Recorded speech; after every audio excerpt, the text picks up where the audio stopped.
जिज्ञासु मित्रों, बहुत बहुत अभिनंदन है, स्वागत है आप सभी का दिव्य सृजन में। तो आज हमारी इस व्याख्यान का जो विषय है, इस वीडियो में जो हमारा विषय है, वह किसी जिज्ञासु के प्रश्न पर है कि क्या हम कर्म करने में स्वतंत्र हैं या परतंत्र हैं। तो यह विषय है कि हम कर्म करने में स्वतंत्र हैं कि परतंत्र हैं। तो देखिए, अब हम इस बात को, प्रश्न का जो हमारा आधार है वह क्या है। हमने अगर यह प्रश्न पूछा है कि हम कर्म करने में स्वतंत्र हैं या परतंत्र हैं, तो किस आधार पे हमने पूछा है, किन बातों को देख समझकर पूछा है, इस बात का उत्तर उस विषय पर भी निर्भर करता है। क्योंकि पूछने वाले प्रश्न का जो उसका जो कारण है पूछने का, उस कारण से भी उत्तर निकलेगा। तो हम कर्म करने में स्वतंत्र हैं। किसी एक अवस्था में हम कह सकते हैं कि हम कर्म करने में स्वतंत्र हैं, या फिर हम कर्म करने में परतंत्र हैं। फिर एक दूसरी दृष्टिकोण से हम कह सकते हैं कर्म करने में हम परतंत्र हैं। अब इस विषय में जो दार्शनिक विषय, अगर इसके दर्शन को हम समझें, दर्शन कहने का मतलब इसके सत्य को हम समझें, तो श्रीमद् भगवद गीता में अर्जुन युद्ध नहीं करना चाहता। वह कृष्ण से कहता है कि आप मुझे ऐसे कर्मों में क्यों लगाते हैं।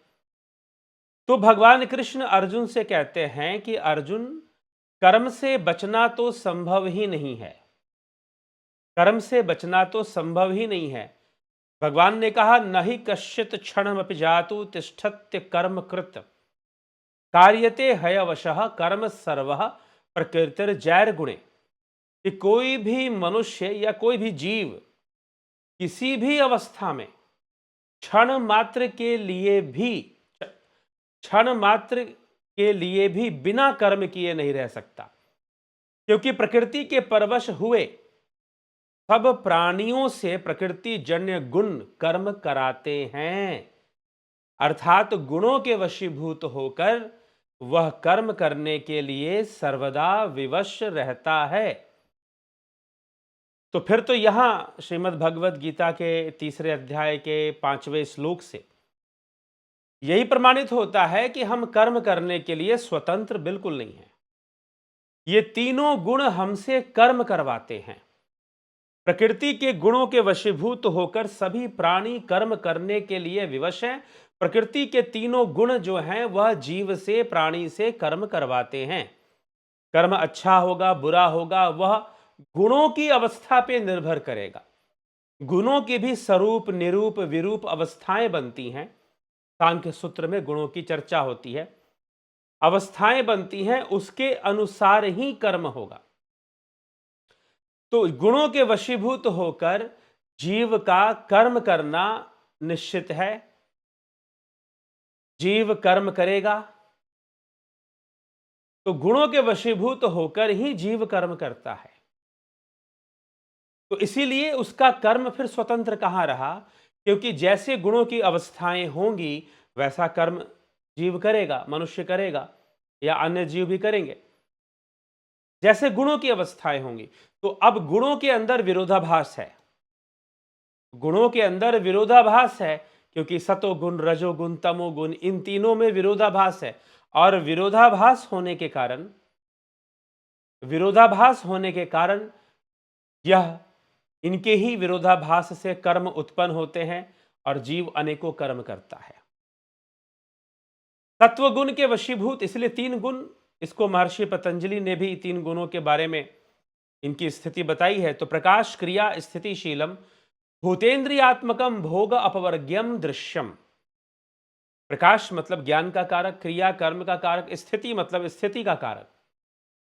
तो सत्वगुण प्रकाश का कारक, क्रिया का कारक रजोगुण और स्थिति का कारक तमोगुण है। तो प्रकृति, प्रकाश, क्रिया और स्थिति जिसका स्वभाव है, भूत और इंद्रियां जिसका प्रगट रूप है। अब इसका प्रगट रूप, इंद्रियों के सामने जो इंद्रियां हैं और भूत, इंद्रियों से क्या अनुभव होता है, भूतों की अनुभूति होती है। पंचभूतों की, और पंचभूतों का अनुभव तन्मात्राओं के माध्यम से होता है। तो भूत, इंद्रियां और तन्मात्राएं, ये तीनों आपस में जुड़े हुए हैं, कनेक्टेड हैं। इंद्रियां तन्मात्राओं को ही ग्रहण करती हैं भूतों से, और तन्मात्राओं से ही भूतों का अनुभव करती हैं। ठीक है, आकाश है, वायु है, अग्नि है, जल है, पृथ्वी है, इनका अनुभव इंद्रियां तन्मात्राओं तन्मात्राओं को ग्रहण करती हैं भूतों के माध्यम से। तो ये जो जितना भी पंचभूत और ये इंद्रियों का साम्राज्य है, वह तीन गुणों का साम्राज्य है, और कर्म भी इसी में होता है। प्रकाश क्रिया स्थितिशीलम, जिसका स्वभाव है, भूत और इंद्रियां जिसका प्रगट स्वरूप है, भोग और मुक्ति के लिए, भोग और मुक्ति ही जिसका प्रयोजन है। अर्थात प्रकृति के जो तीन गुण हैं वह दो चीजें देती हैं, भोग और मुक्ति। अब आप सोचोगे कि भोग भी देती है, मुक्ति भी देती है। जी हां, प्रकृति ही मोक्ष का साधन है, प्रकृति ही भोग का साधन है। तो प्रकृति साधना मार्ग में बाधक भी बनती है और प्रकृति ही सहयोगी बनती है, क्योंकि प्रकृति से ही ज्ञान प्राप्त होता है। प्रकृति के सत्व गुण ही ज्ञान को प्रकट करते हैं। तो सत्व गुण, अब उसमें सत्व गुण को हम कह सकते हैं कि वह मोक्ष प्राप्ति में सहायक है, और तमोगुण मोक्ष प्राप्ति में बाधक है, भोग प्राप्ति में सहायक है तमोगुण। तो अब प्रकृति ही बाधक बन गई, साधक बन गई, दोनों बन गई। तो इसीलिए प्रकृति सहायक भी है, प्रकृति विरोधी भी हो जाती है हमारे मोक्ष मार्ग की, हमारे आत्मज्ञान के मार्ग की। हमें ये विषय समझना है। किसी ने पूछा, उनको समझ में नहीं आ रहा कि दोनों एक साथ। अरे भाई, पहले तुम पूरा सुनो। तुम अगर एकाग्रता से व्याख्यानों को सुनते ही नहीं हो तो उसका कोई समाधान नहीं है। ये सब बातें मैं पहले के व्याख्यानों में भी बोल चुका हूं। एकाग्रता से सुनोगे ही नहीं तो फिर तो प्रश्न वो हमेशा जीवन भर के लिए बना ही रहेगा। तो प्रकृति के तीन गुण हैं, प्रकृति के गुण ही आपको बाधक और साधक बन जाया करते हैं। तो इसीलिए तीन जो प्रकृति के स्वभाव है, प्रकाश क्रिया स्थितिशीलम, प्रकाश सत्वगुण है, स्थिति तमोगुण है, क्रिया रजोगुण है। तो ये तीनों गुण, तमोगुण जो है, अब प्रकृति ही क्या, हमारी दो प्रयोजन है, भोग और अपवर्ग। अर्थात भोग में लगाती है और मोक्ष में लगाती है। मोक्ष में कब लगाती है? मोक्ष में तब लगाती है प्रकृति जब आपको ज्ञान होता है बंधन का, कि आप बंधन में हैं। मोक्ष उन्हीं के लिए है जिनको बंधन का ज्ञान हो गया, जिनको पता चल गया है कि हम बंधन में हैं, जिनको समझ में आ गया है कि भाई प्रकृति के गुणों के वशीभूत हम कर्म करने के लिए विवश हैं।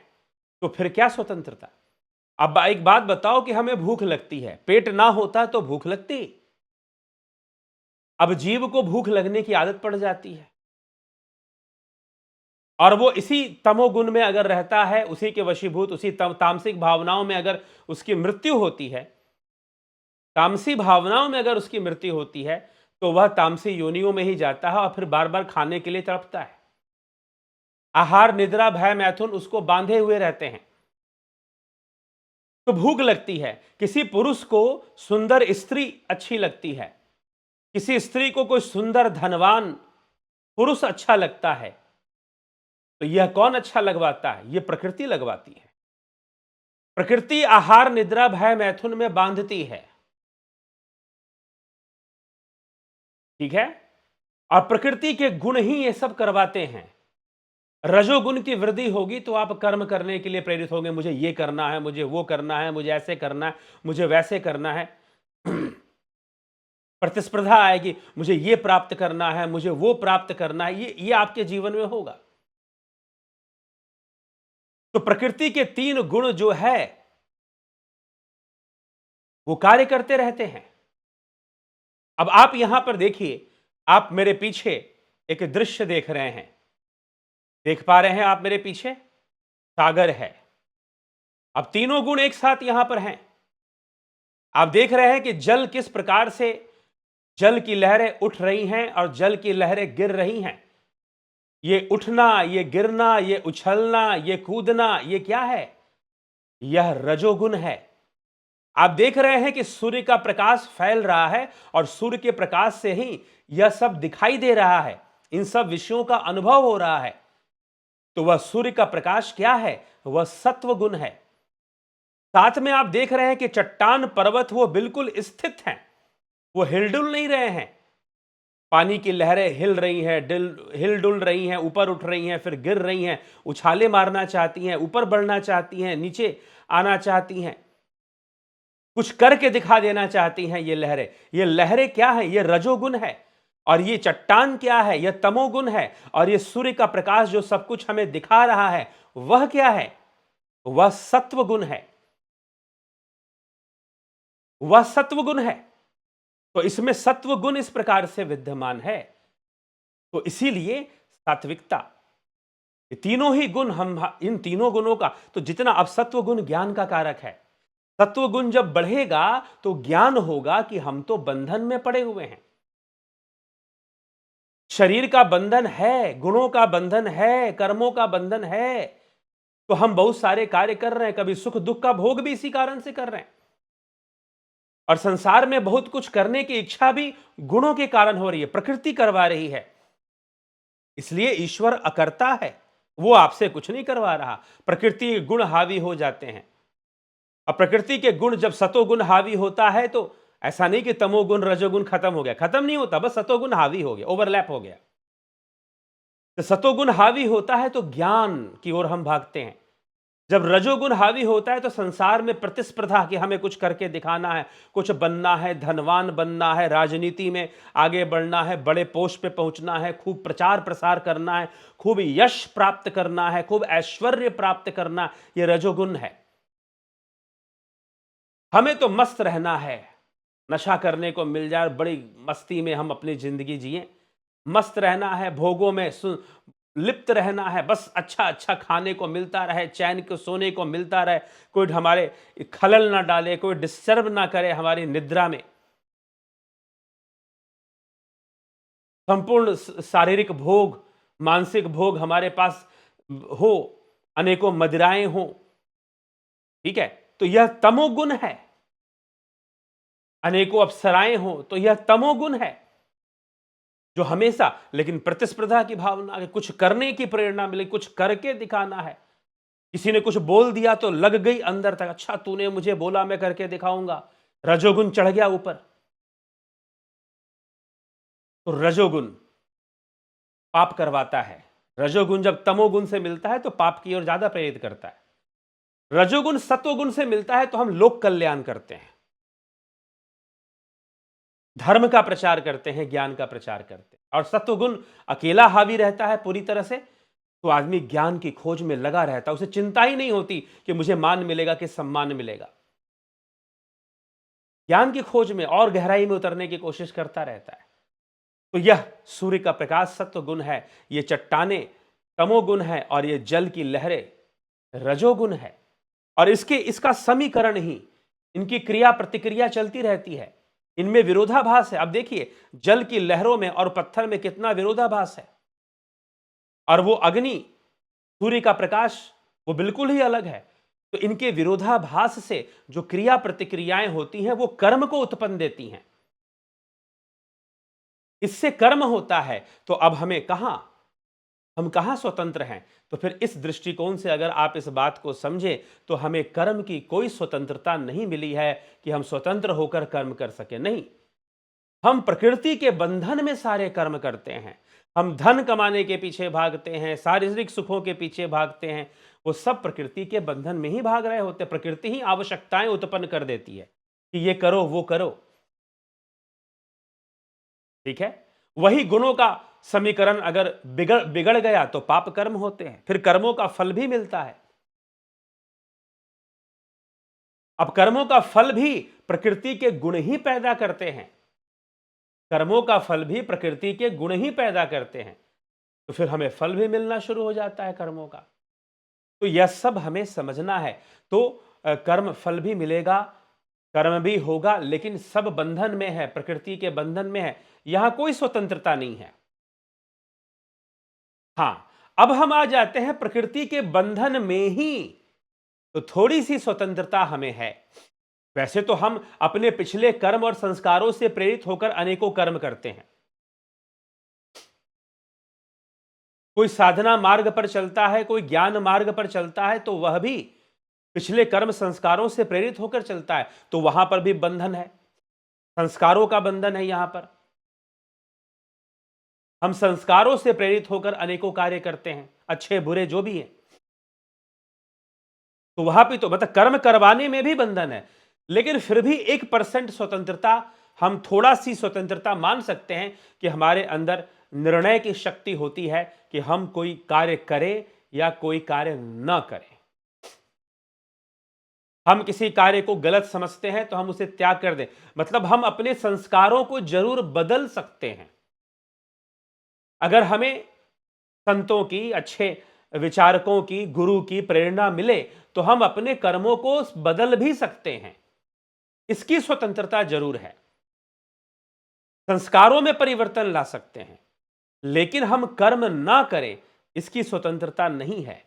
जब तक हम जीव बोध में हैं तब तक कर्म करने के लिए सभी प्राणी बंधन युक्त ही हैं, कोई स्वतंत्र नहीं है। हां, अब कर्मों के बंधन से मुक्त होना है तो गुणों के बंधन से मुक्त होना पड़ेगा, त्रिगुणी माया से मुक्त होना पड़ेगा, त्रिगुणी प्रकृति से मुक्त होना पड़ेगा, और उसके लिए हमें गुणों को सम करना होगा। गुण कभी खत्म नहीं होते, सम होते, संतुलन में आते हैं। संपूर्ण जो प्रकृति है वह विषमता का परिणाम है। गुणों के विरोधाभास से प्रकृति प्रकट हो रही है, तो हमें यह विचार करना पड़ेगा।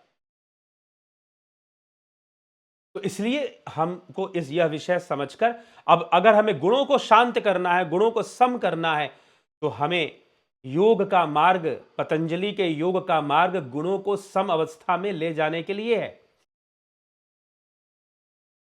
चित्तवृत्ति निरोध से गुणों को सम कर स्वरूप की अवस्था प्राप्त होती है। तद्द्रष्टु स्वरूपे अवस्था नाम, स्वरूप की अवस्था, निज रूप की अवस्था, आत्मज्ञान की अवस्था प्राप्त होती है, ब्रह्म की प्राप्ति होती है। तो हमें यह समझना होगा। तो ब्रह्म जो है सम है, ब्रह्म में कोई भेद नहीं है, न सजातीय, न विजातीय, न स्वगत, कोई भेद ब्रह्म में नहीं है। ब्रह्म ही निज रूप है, स्वरूप है, हम उसको प्राप्त कर पाते हैं। तो आत्मज्ञान, तो फिर जाकर फिर कोई कर्म बंधन नहीं रहेगा, फिर वहां आत्मा है, जीव नहीं है। जीव का होना भी माया है। इसीलिए हमें विचार करना है, समझना है, और ध्यान का मार्ग चुनना है, साधना, ध्यान, योग का मार्ग।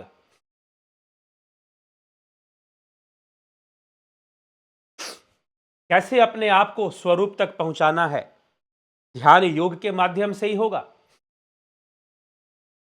आप ज्वाइन करना चाहते हैं ध्यान योग ऑनलाइन कोर्स, तो इस नंबर पे आप संपर्क कर लेंगे, व्हाट्सएप मैसेज कर देंगे, कोर्स की जानकारी लेकर ज्वाइन कर सकते हैं। कोर्स सशुल्क ही होता है, लेकिन इतना आपको कैसे ज्वाइन करना है आप संपर्क करके ही इसकी पूरी जानकारी लेंगे।